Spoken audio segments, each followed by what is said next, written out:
xasuuqi waa gala waa dhacdo foolxun oo aan ka baxayn qalbiyada dadka eheladoodii halkaasii ku dhinteen 10 Febraayo 1984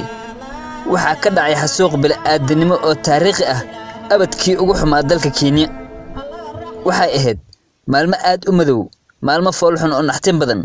dad masaakiin ah waxbana galabsanin dawladda Kenya ay ku laysay waa gala oo 10 kiiloomitir kaga taalo galbeedka Wajeer kumanaan rag ah ayaa halkaasii lagu laayay dalka Kenya waa xilligaasii madax ka ahaa Daniel Toroitich Arap Moi ku-xigeenkiisana wuxuu ahaa Mwai Kibaki nasiib darro labadaba waxay geeriyoodeen ayagoon waxba laga weydiinin xasuuqi waa gala